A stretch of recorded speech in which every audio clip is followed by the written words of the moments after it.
Home is where connections are made, memories are formed, and ideas are born. And no one knows home better than NFM. Thanks for tuning in to I Am Home, the podcast that goes deeper than trends and dives into what it means to make your house a home.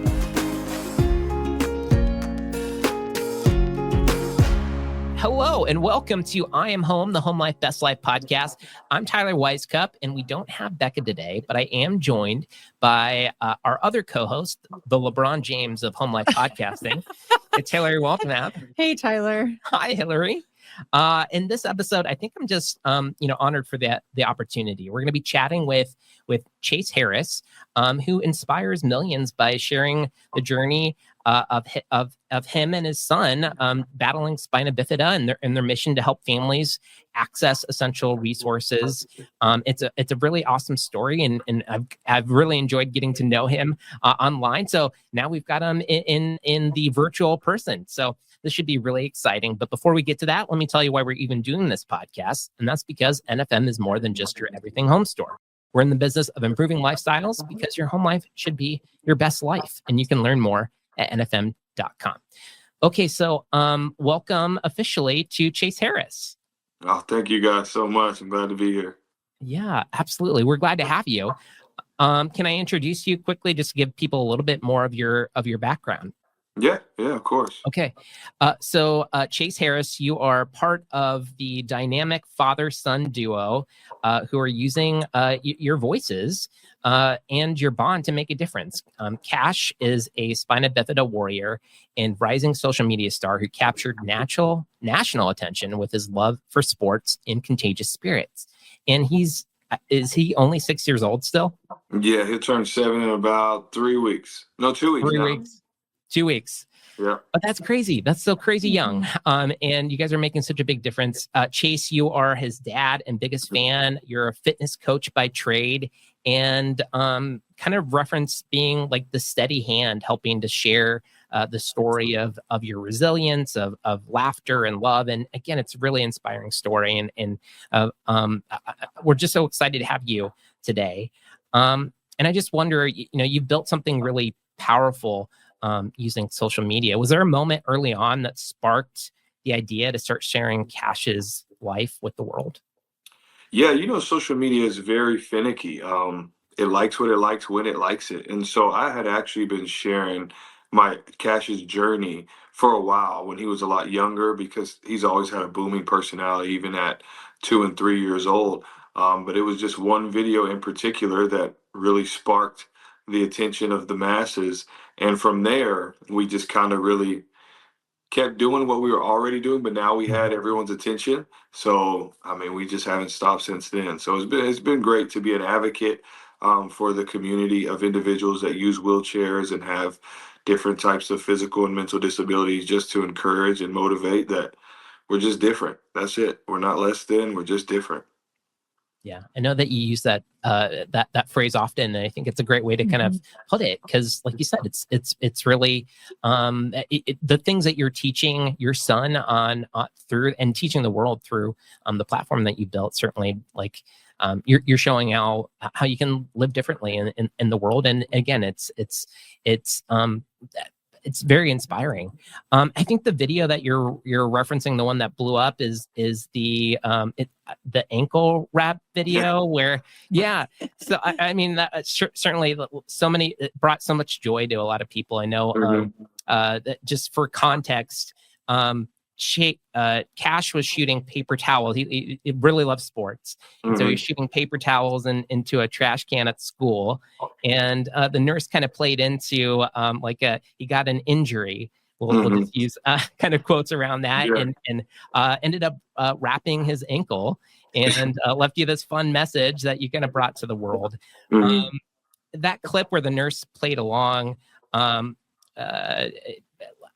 just curious from your perspective, was that something that you knew about the school particularly? Was that something that they were always kind of into, helping to kind of play along with this, like you said, he has such a big personality. I'm just curious, was that something that you expected to happen? And how did that once you did get that message, and then you made that video, what do you think made made it blow up? Why did it become so popular?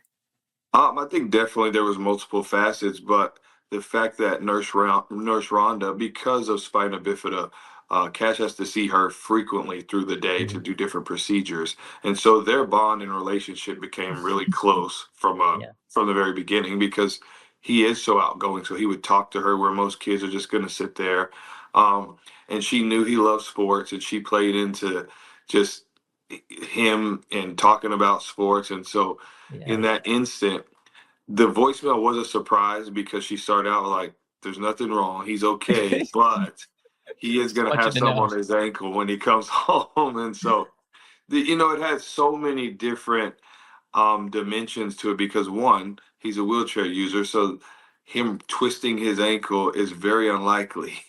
Right. But two, once you know his personality, he only got injured because he missed. If he would have made it, oh, he probably would have moonwalked. But Yeah. because he missed, he got an injury. So it was funny. It was funny. It was Right. good.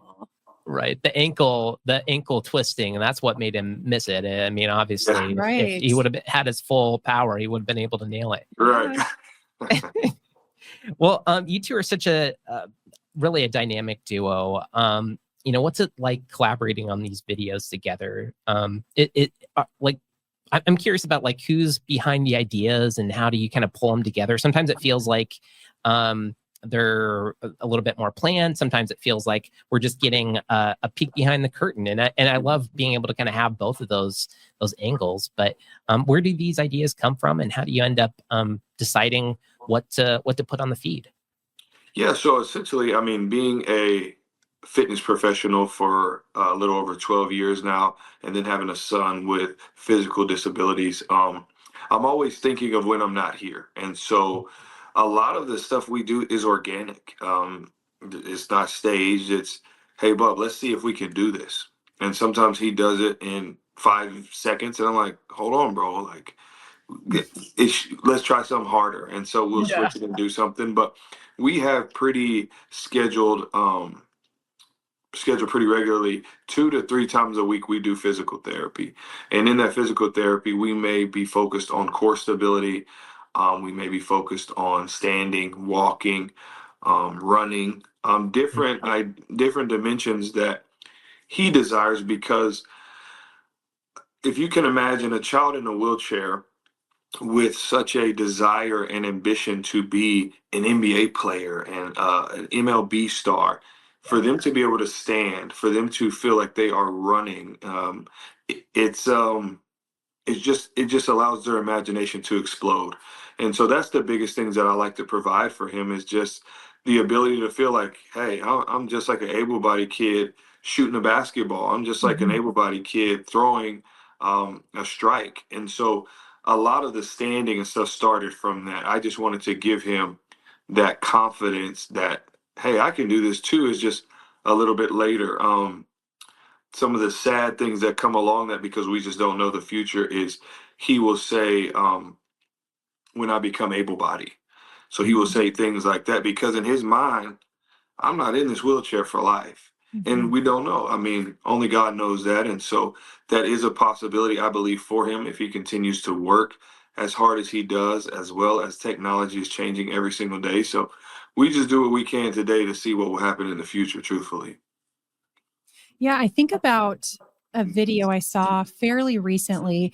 I think you were helping him work through how to get I don't think it was his wheelchair, but you had like sofa cushions on the ground, like Mhm. simulating like what a curb would be. And you were kind of coaching him through like, you may come across a curb that you can't get your wheels up onto. And you could see he was getting so frustrated with that. But I was so moved by it. Makes so much sense that you're like a fitness coach too, and how these like worlds are coming together. But you were honest in that like some things are going to be working against him, but you were able to, I don't know, put this like fuel or fire inside of him that he kept trying. He wasn't really giving up on it. And you were honest with him, but kept, kind of like pushing him or encouraging him to keep trying. And I just like, I don't know, I think about that video at least once a week. And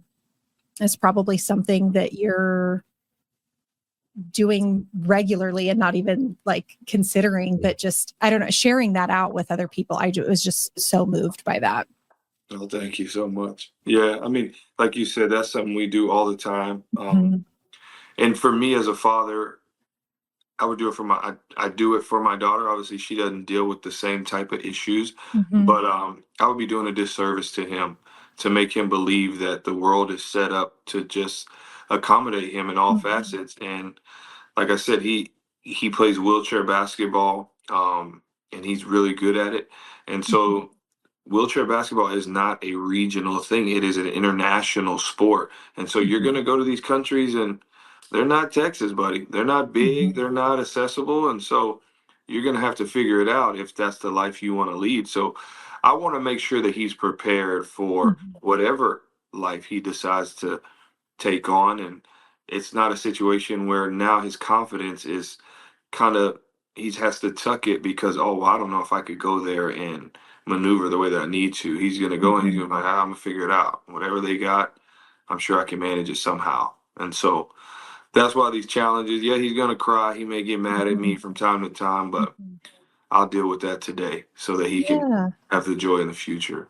Yeah, certainly. And it just like, it opened my eyes too, as being an able-bodied person, and just like,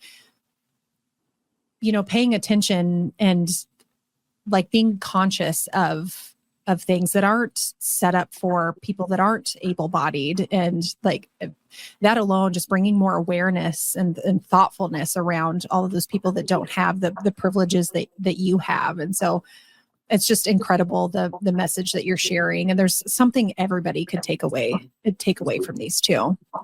Mm-hmm.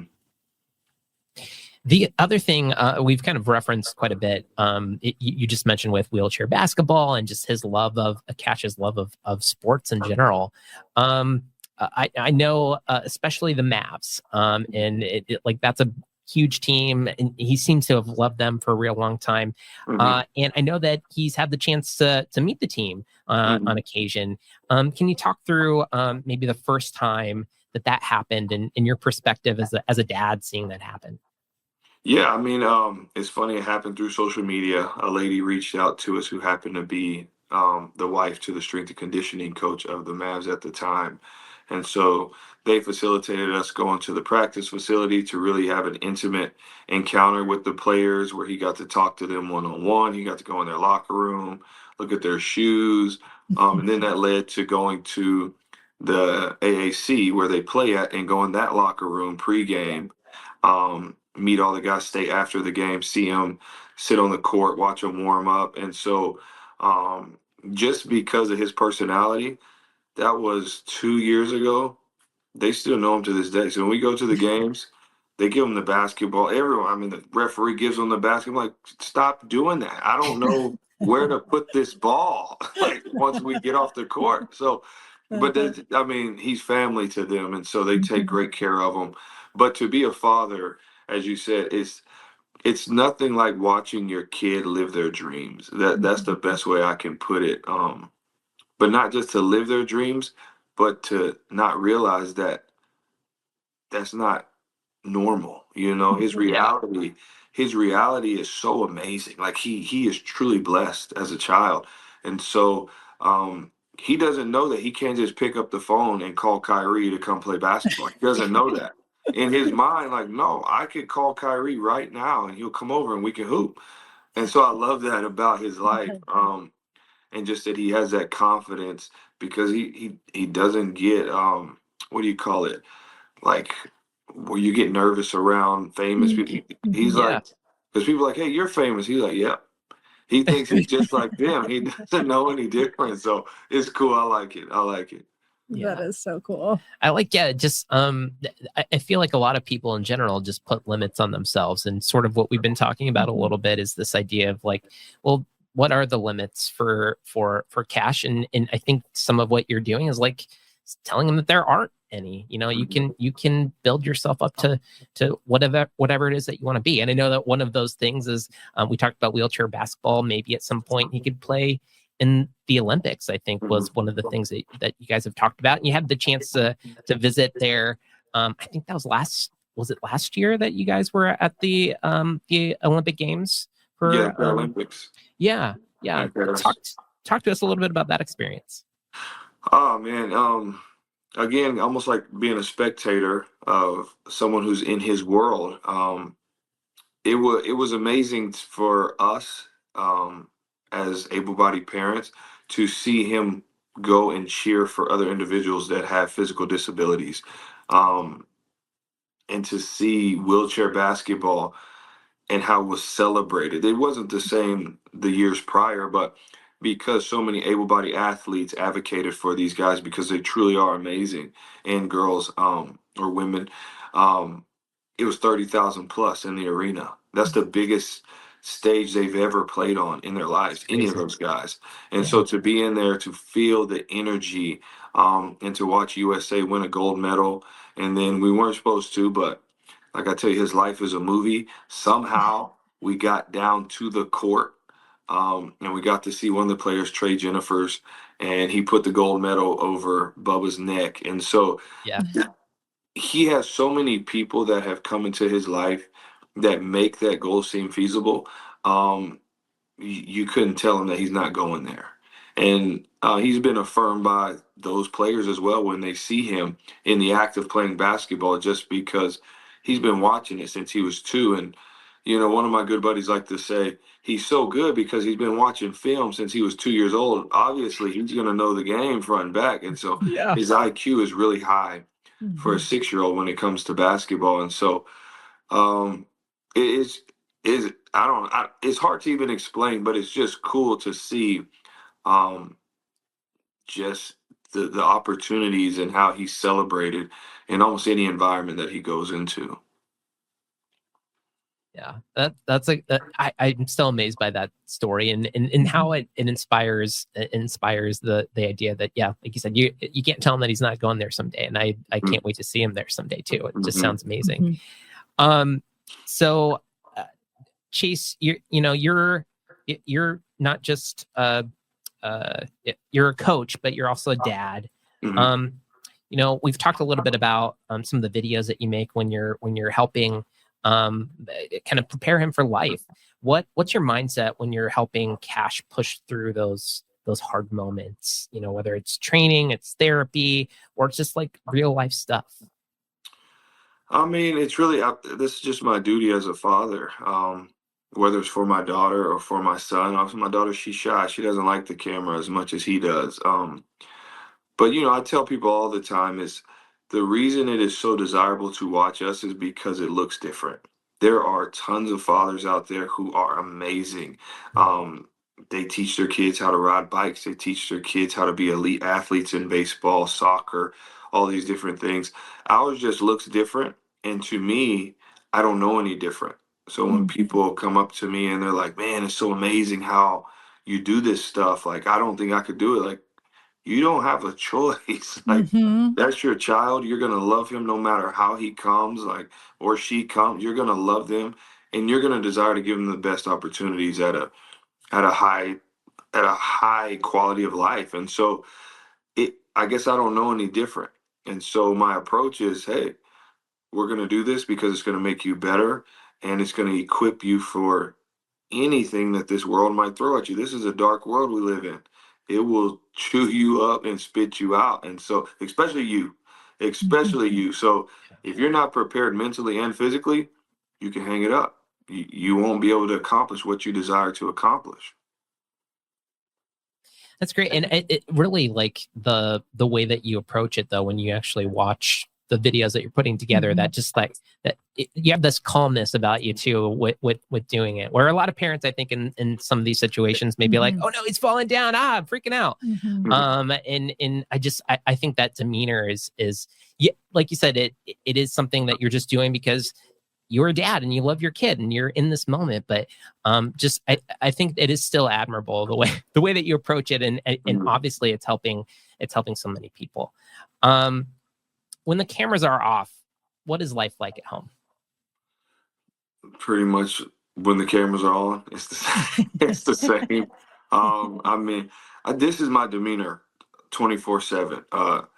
They might get it like, hey, stop messing with me. It's not going to be good for you. You keep doing that. Like, but this is my demeanor just across the board. And so, Yeah. yeah, it didn't change much. The only difference is a lot of times when the camera's on, we're doing some type of physical therapy, really just to show people the different ways that you could work with your child to increase the core stability that they need to stand, walk, be able to maneuver their wheelchair. We even share more vulnerable stuff like a bathroom regimen. Obviously, we don't show the graphics of it, but we show the equipment that you have to use for these guys. And because it's a perspective, like us, oh man, I got to use the restroom. We're just going to walk to the restroom and we're going to do that. He can't walk to the restroom. He has to go every 4 hours or he could begin to have bladder and kidney damage. So it's a perspective that you want to show people. One, because they may not know that if they have a child with disabilities, that, the life expectancy, I think just in 2010 or something like that was 43 for individuals with spina bifida. And that was mainly due to kidney disease or them becoming sepsis because they don't have a good bowel regimen. And so now with technology and I think avocation, now it's 71. So you just want to add to that. You want them to be able to live the same lifespan as an able-bodied person, regardless of what their regimen may look like daily. That's crazy. Just how quickly, obviously, like you were mentioning technology and some of those things, but like from 43 in 2010, that's not that long ago, Right. to 71 today. Yeah. And hopefully, just like you said, just keeps getting better and better. But that's a crazy statistic. Thanks for sharing that. Do you have any, like, one of the things that we're always curious about, just because home life is one of the things that we're focused on as a podcast, is family traditions. Is there anything that you guys really look forward to? And we've got, Easter coming up. This will probably come out after that, but Easter coming up is a big one for us. Anything that your family gets into around this time of year? For sure, we do a Easter egg hunt. My daughter, she's 10, about to be 11. I think she's gonna Easter egg hunt till she's 18. No. She just loves it. She just loves I think just the tradition, like you're talking about, of it all. We're people of faith, so obviously we'll go to church and just kind of have a good time there. But one thing that we do weekly is, this is fun. We watch The Voice every Monday. We watch The Voice. So we sit down. The kids, they get their iPads and they got their buttons ready, so they're ready to judge and take their person to the final. So, just normal stuff. That's what, when people come up to us, they're like, oh, man, they see us different than we see ourselves. But it's like, we do normal stuff, man. Did you catch that episode of The Voice? Like, we did. It was great. So we just try to meet people on their level and just help them understand we're normal. We're not any different, and we do normal things. We have traditions that are fun and enjoyable to us, and we're really close-knit family, so we like to do a lot of stuff together. Is there a favorite coach for each of the family members, or you guys you float around? Is it more about the vocal talent? It depends on. I think it depends on the night. Yeah, in the current one, I think we all love John Legend, but I don't want to mess her name up. But the country singer, I think my wife and my daughter really love her. Yeah. What's the best part? And this is more of a general question. What's the best part about being a dad for you? I think the best part is to give them opportunities that I didn't have, and to love them a way that I feel like they should be loved, to equip them for the future. Like, my demeanor is even all the time, but also I'm a very deep person. I'm very observant. And so I feel like my goal in life as a father is to ensure my children into adulthood don't deal with insecurities and just lack confidence due to the lack of affirmation from me. So I really try to focus on affirming them, teaching them the right way to do things, based on morals and values, not on this standard that the world has set. And so that's the biggest thing, being a trailblazer that is different than probably their peers, but knowing that they're doing it the right way for the right reasons, and they don't need an applause for it. So that I kind of take that as a challenge, and hopefully by the time they're 18 and they're out of here, they can say that I did a good job. That's a great message. Mhm. I know I think we chatted at the beginning about the walk and roll event that you guys Mhm. did over the weekend. Yes. Curious to know how that went. And this is a nonprofit. This is part of an event that you do with the Harris Family Assist, your guys' nonprofit. The goal for that is helping families bridge insurance gaps. And so you put on this event. Is this the second year that this is the first year? Okay. Mhm. So I'm curious, how did it go? It was great. The turnout was great. I think we had a little over 100 people show up. We were able to give away one wheelchair, which was great. That was our goal.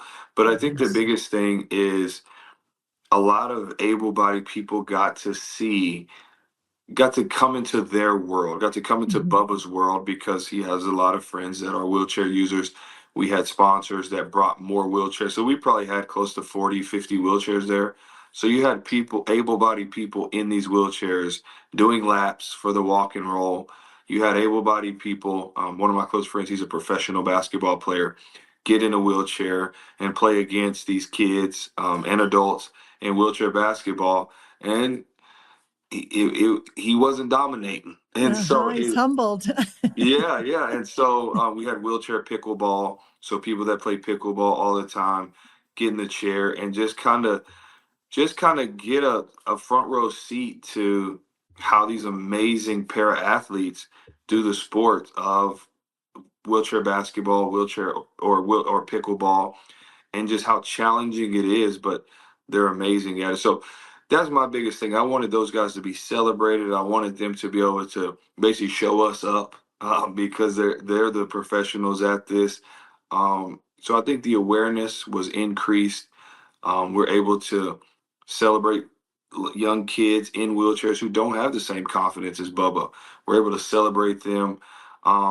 It was really cool. I was overwhelmed with gratitude afterwards, just to see how many people how many people's lives we've impacted from our videos, but also now that we have a foundation that is that's going a lot further than providing hope and awareness, but we're actually able to provide resources for these people to alleviate a burden that they may be struggling with financially or what have you, to ensure that their kid can have the same opportunity and independence as Bubba has. So it's a blessing. It's a blessing in it all, and I'm so grateful to have this and continue forward with it. Well, congrats on the first Yeah, event. And amazing. yeah, I can't wait for the next one. And speaking Thank you. of, I'd love to just wrap up by asking, you guys have really done a ton already, and Right. this might not be a fair question to ask at all, but I'm curious, like, what's next for Team Harris, and if you have plans, and what's Mhm. on the agenda that people can be excited for when they're watching your videos and following the journey. Yeah, I think the biggest thing from our content is you're going to see Bubba continue to progress in his independence. Our goal is by the end of the year, um, we can stand with as minimal assistance as possible as far as bracing goes, maybe just bracing up to the knee. Um, and so that's a goal. But the biggest thing is our foundation, really trying to, I guess you'd say, accelerate the process of helping these families. I've been able to solidify a long-term partnership with one of the biggest wheelchair manufacturers in the world that will be providing wheelchairs to our foundation, wheelchairs, walkers, bathroom seats, shower chairs, uh, all these accessories that Wow. could provide a lot of independence to people, as well as I've acquired close to 40, all of last week, 40 sport wheelchairs. So, like for basketball, tennis, different things, 40 wheelchairs, sport wheelchairs that I will be able to donate to kids in need of those as well. So, I believe these last 3 quarters of the year are going to be pretty busy for us, but is going to be amazing to be able to help people in need. So I'm looking forward to it. I'm grateful for our platform that we can reach people who have these necessities, and that we're just able to assist them in that need. That's incredible. Yeah, it truly is. And that crazy that you're able to get that partnership. I know the nonprofit's been around a while, and obviously being able to serve more people is the goal. I know you've got the express goal. I think it's 10,000 families that you want to be able to help, and it sounds like you're well on your way there. Yeah. So this has been so fun, Chase, getting to know you and getting to know a little bit more about your story. I think we'll certainly have in the show notes the link to where we can follow all this content. But where would you send people most to follow along? I would say our TikTok, which is at Chase_Cashman. I would say Cash's TikTok, which is Bubba_Cashman13. And this year we will be launching our long form videos on YouTube, which is the same as our TikTok with the 13 at the end. So Chase_Cashman13 is our YouTube channel. Awesome. Well, thanks again for doing this. And I want to thank our listeners. I want to thank my colleague here, Hilary, our producer, Scott, and just make sure to like, rate, subscribe wherever you listen to the I Am Home podcast. And that's going to do it for us today. Just remember, as we always do, that home is what you make it. Thanks for joining us today for I Am Home with Tyler Weisskopf, Hilary Waltemath, and Becca Sudbeck. No one knows home quite like NFM. So if you'd like more information on home design at NFM, please check out nfm.com and leave us a review on the podcast platform of your choice.